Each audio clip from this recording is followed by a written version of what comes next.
Right, I've almost finished the new workshop. Look at that. Isn't that a pleasant sight? Slaughter room floor. Yeah, lovely. What was that?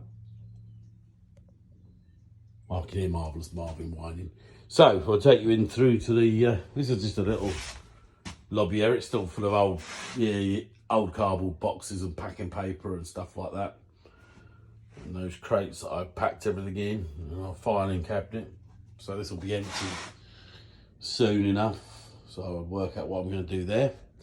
As we come through the door, we've got two of the shelves on the right hand side. Still working out what I'm going to use them for. Not quite finished everything in here. Still got a couple bits to do. This table that doesn't look very attractive, but it's the two tables I had. One had legs, and the other one didn't. That one there used to have the floor standing drills sitting on it because the floor wasn't level in the shed. So I just made that level and attached the drill to it. Now what I've got to do is make up some framing for this. So I've got little what you'd call them. I know what you'd call them because I called them it earlier when I was talking to myself. Little compartments. So I'll have little compartments on here where I can keep things like the different bits for the tool rest, the Axminster chuck that came with the drill come with the lathe and its chuck key, the faceplate for the lathe, the accessories for that tool, sandpaper, the spanner, the spanner for tightening up various bolts on the lathe. So yeah, so I'll break this up into little compartments. I was going to use that bit of hardboard there, but I've just realised it's not wide. It's not even wide enough to cover the table now. I've cut it down. I've got a little hole in the floor there, which the rats could use. So I'm going to cover that up with a bit of wood. So that's the thing at the moment. The wood is in short supply, and that's what I was going to do today. I was supposed to make a ring for a lady in New Plymouth or South Taranaki.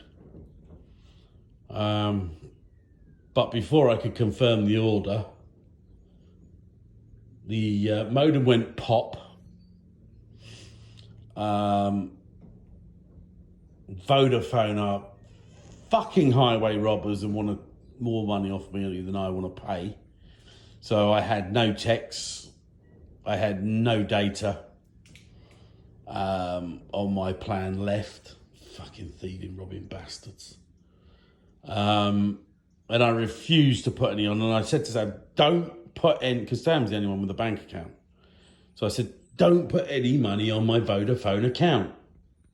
They're thieving, robbing bastards. So she put $40 on there yesterday.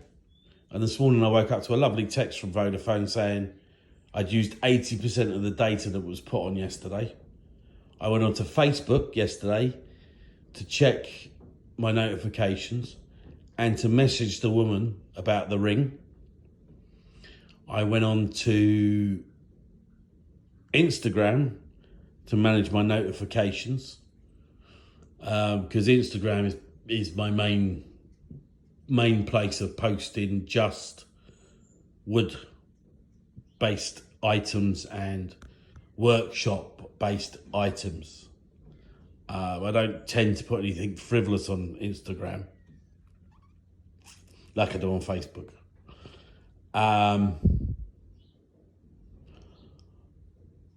Yeah, and that was it. That's all I did. And I checked out something on the internet for about 10 minutes, and that was it. And then I closed everything down. Like they say, well, you make sure you close it all down. I closed it all down. There was nothing open. I'd been on it for less than an hour. And I got a message saying I'd used 80% of my data. And I thought, you fucking wankers. I really want to use the C word, but I'm going to want to put this video on Instagram, and I don't know let me know if you like the use of the C word, because I'll be using it quite a lot if I carry on using fucking Vodafone. Anyway, so here we are. So yeah, there's that table there just beside the lathe. It's supposed to be there just beside the lathe so I can have got all my tools. Made a little box up the other day which holds my chisels. I've got another one over there which also holds chisels because I've got my little lathe here. But yeah, so yeah, there's that. Right, so we come over to this table here, specially designed. So I've got the room to put things through the thicknesser here, because that will push things out that way. If it's a particularly long piece, I can move the little lathe out the way and I can unscrew the little bracket I've got there behind it, and it will give me room to push through larger pieces. This is here because that is in a dead space behind the thicknesser. It's a dead space until I use the thicknesser. So that space is also used by the sliding of my chop saw, miter saw. Yeah, let's call it a miter saw. As you can see, there's a nozzle there which attaches, so I can use these wood extractor, the dust extractors on them. Same with the thicknesser. I've attached this, and it will attach to my vacuum, which is down there. We'll see that in a minute. Okay, so this is a bin. It says bin number 1 because it's stuff I brought things over in. It is now just a bin. So basically I'll throw all my rubbish in there. Bob's your uncle, Fanny's your aunt until the operation. This Hessian sack here needs a bit of a better way to hang it up, because that screw's just gone right through it. This just contains small pieces of wood that are going to end up being recast into something else. Wood trim. Yeah, so I'll do what I've done there. I've already been through me bowls and stuff, and me bowl blanks, my wood that I made up out of the wood trim that was set in resin. Next door to that, there's an olive wood board that I've been working on for years. There's the prototype bonsai tables on top of it, which I need to get on. There goes the dog. Got the Banksia nuts next to them, and the little nuts that I'm not quite sure what they are. They look like Banksia nuts, although more holy, I would imagine. Not holy as in religious, but holy as in holy. You look just like a Banksia nut, but they're a fraction of the size. Some Cowrie down there. Love the Cowrie. Sporty Beach bowl blank and a black walnut bowl blank, which I need to sort out. I've saved this cone. The idea is to get it to open up. Oh shit, cone. Get it to open up, and then I'll set it in resin. Ooh. Like I said, that shelf there is just odds and ends at the moment, and my old bespoke wood sign that I used on my various travels around the shires with my arts and crafts and objet d'art. Yeah, another tabletop there to do, set in resin, lovely cobalt blue. I think that's a bit of a burl, olive wood. I know it's olive wood, I think it's a burl, but I wouldn't like to commit myself until I've sanded it out. I've obviously got this one here, which is a lovely slice off the trunk of an olive tree.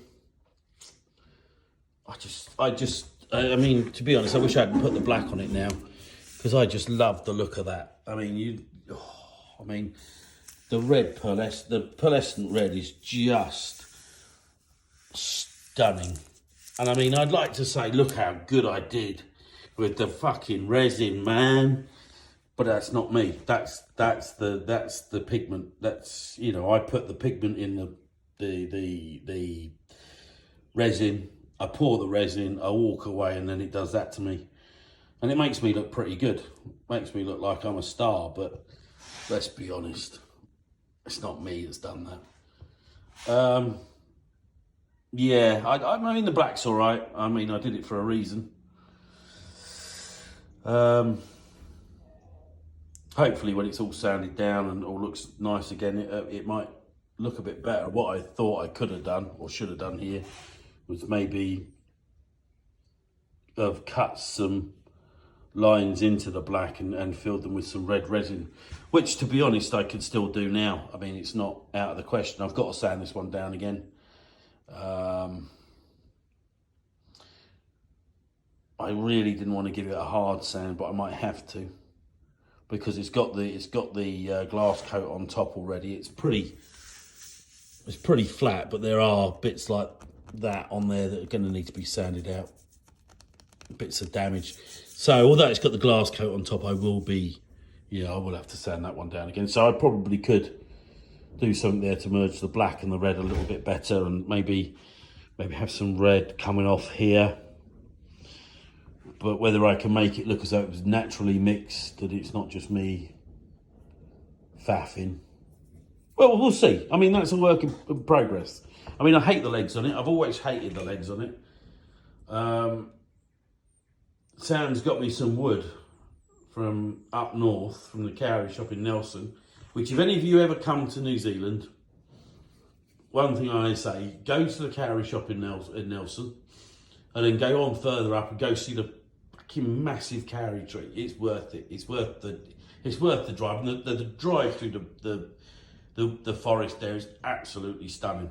But yes, go and see the things they've got to sell down there. I mean, you won't be able to get it in your suitcase, half of it. Massive tables, massive bits of Cowrie, just, it's another world, you know. It's well worth a look. Well worth a look. Anyway, where were we? Oh yeah, so round here we've got the little lathe, still got the bowl on it that I was doing. I'm doing something with that, and I'll sort it out. There's the Robert Sorby Pro Edge, just need to put it together. All the parts for it are down there, all the extra bits. English power plugs and that one, charging my phone. Finally got the Bose speaker working. Years ago I broke the tab on it. I put the iPad on it for some reason, and it was one of the old iPads, iPad 2 or something like that. And then I knocked it, and of course the weight of the iPad just broke it off. It would have been fine if I hadn't touched it, but I nudged it, it broke off. I shouldn't have really used the iPad on it. I don't know why I did. Don't know if the iPhone was out or what. So it's had no tab, but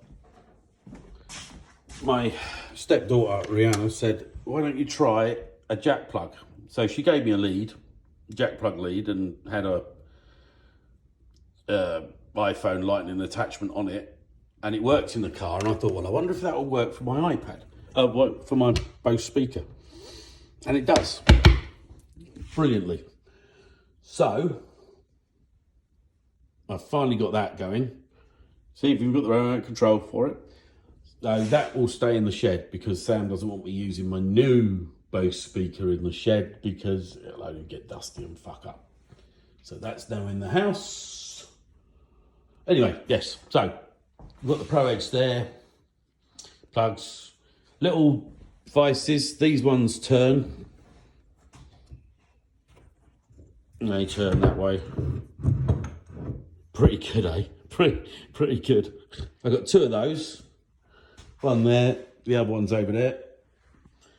And I've got two of these, but one of them's bunged up with resin, so I'm going to have to get got some acetone in the office over there, and I'll just soak the other one in acetone, because this one not only goes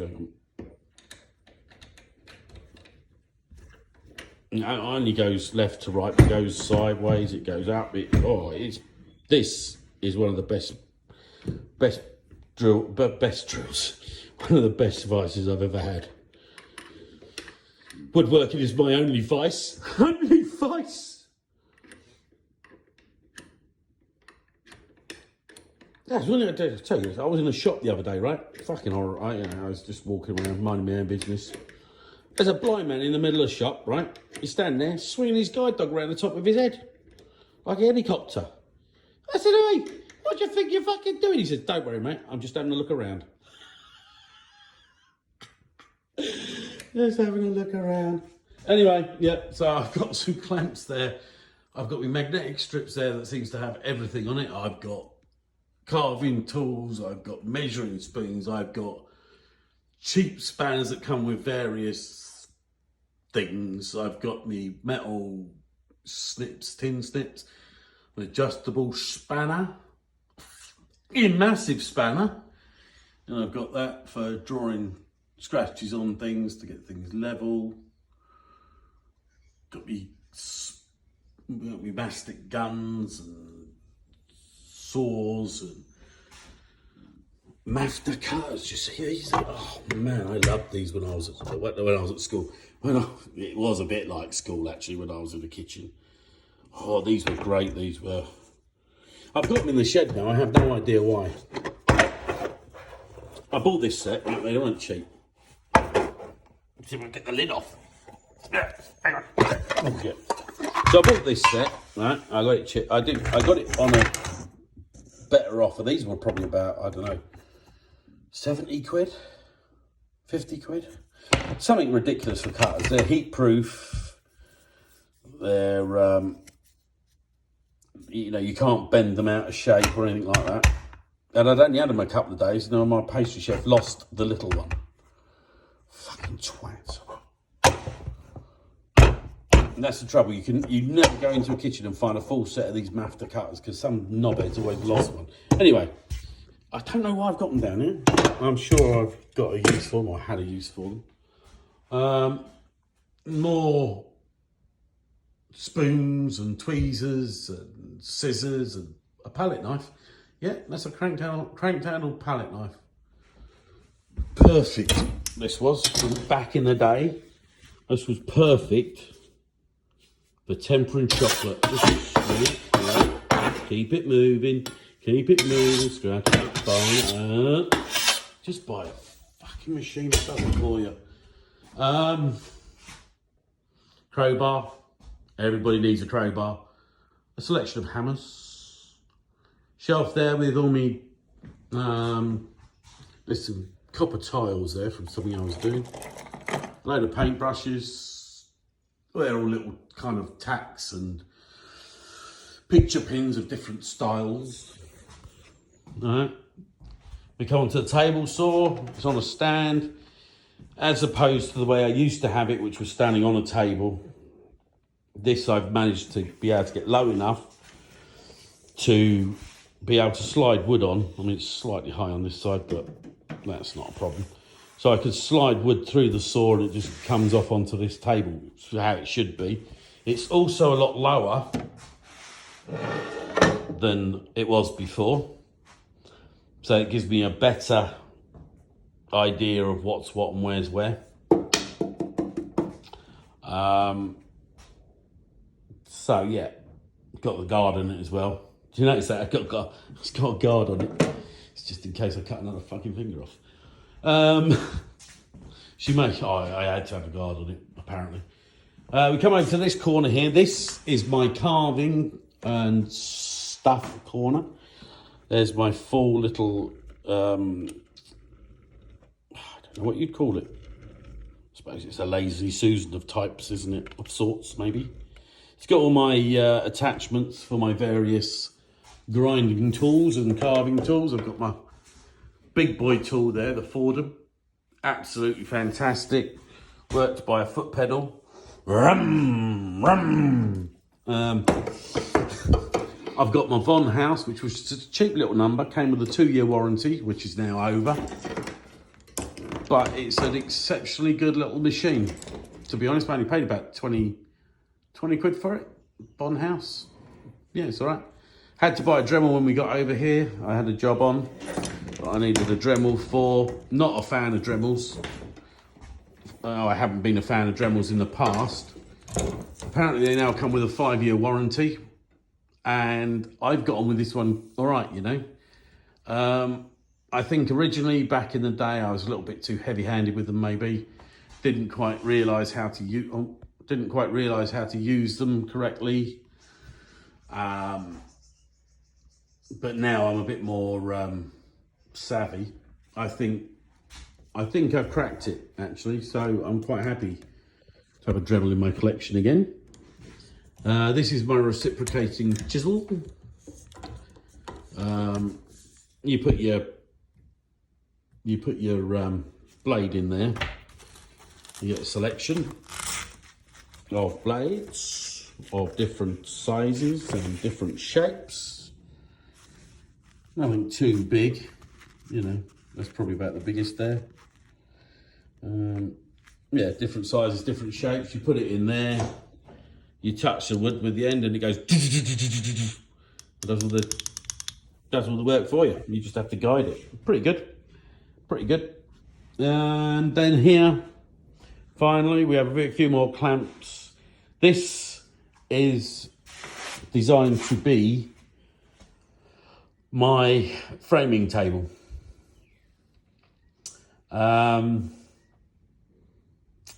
I couldn't work out. I mean, I read the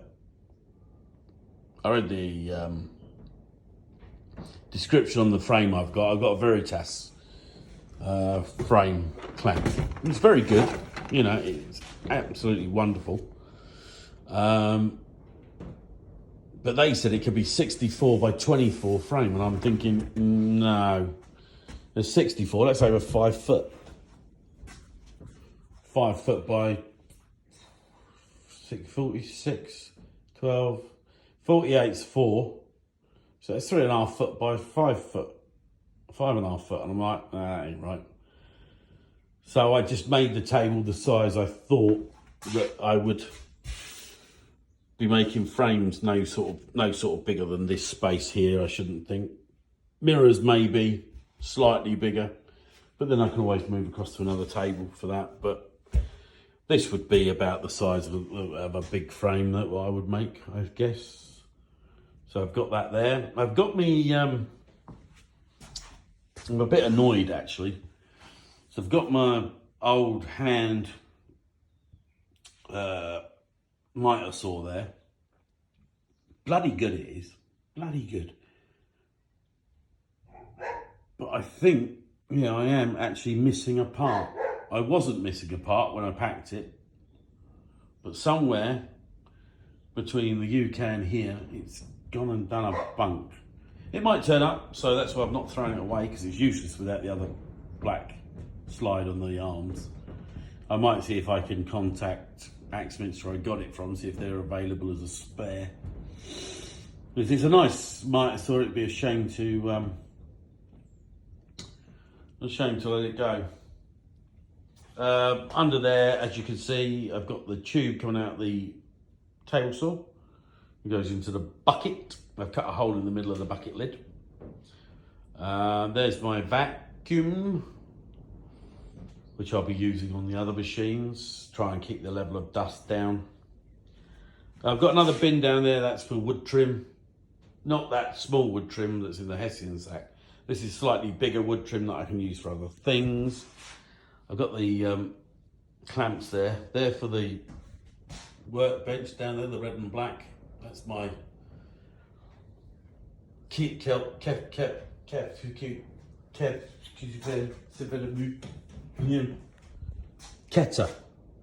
workbench. It comes with 2 of those clamps, which is nice. Nothing much else going on in here. It's all sort of, it's still very much a work in progress. I mean, you know, I'll put my floor drill there, it'll do there, it'll be fine. I can spin it round 360 degrees with the door open.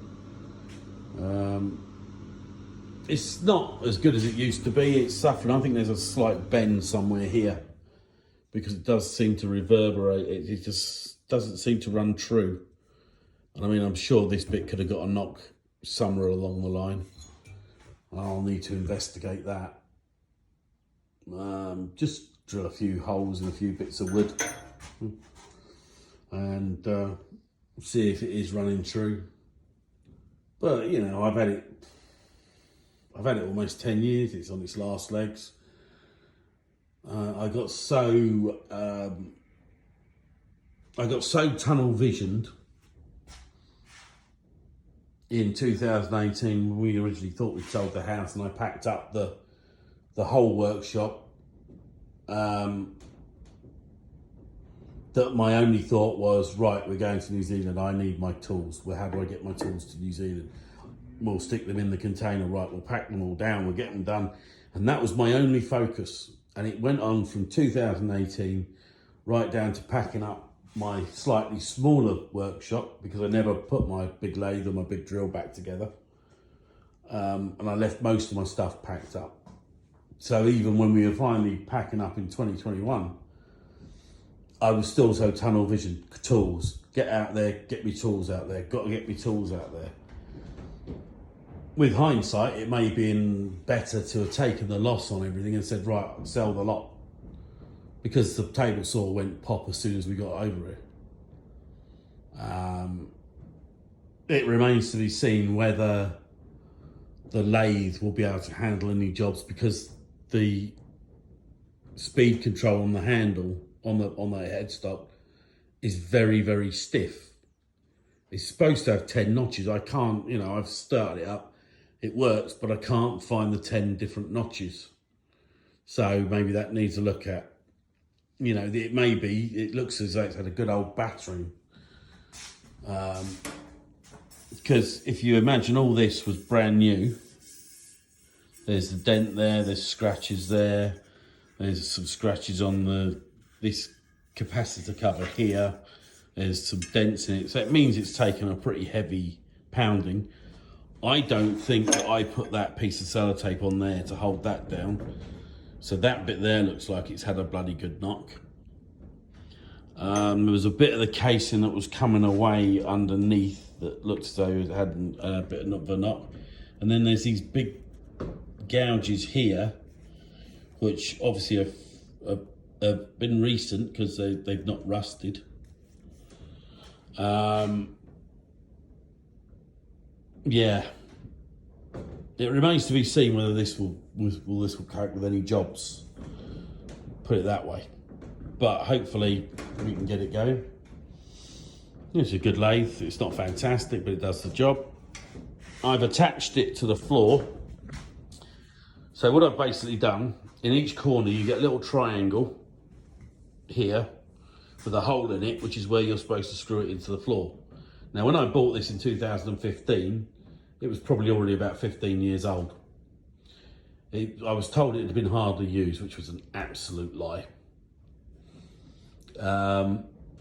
It had been used to the point of being fucked, because as soon as I turned it on, the capacitor blew, and that's why I sent it back to Axminster to have a look at, and they've had to replace everything except for the yellow casing. That was due to the fact it was kicked about. Well, we think it was kicked about by the couriers, but it could have been just that's why it wasn't working, because the insides were totally screwed.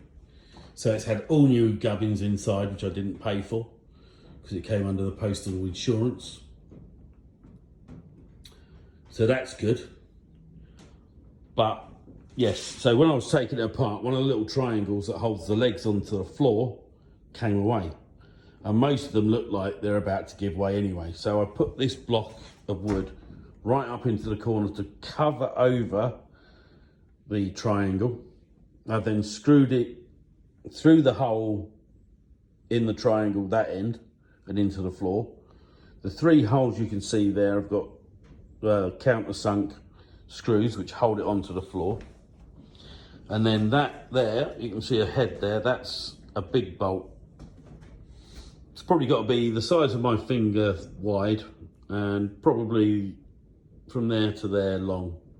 So it's a nice big bolt, but it had a sort of 2 to 2.5 inch smooth bit at the top of just below the head of the screw, and it had screw threads going down. So I've had to put wood that thick down just to cover up the fact that the smooth bit on the screw is going through that bit of wood, and that the thread of the screw is actually going through the floor. But it's nice and solid. You know, so it should be good. It's probably more solid than it was when I had it up in Gloucester. The floor standing drill is also in the floor with the same bolts. So I bought 8 bolts. They're about £4 each, I think. $8, £4, 19mm head on them, which is it's a bolt head rather than a screw head, which I could just imagine getting part way through it and chewing out the thread of chewing out the head of the screw. So it took a lot of arm work to get those into the floor. So hopefully it's all good.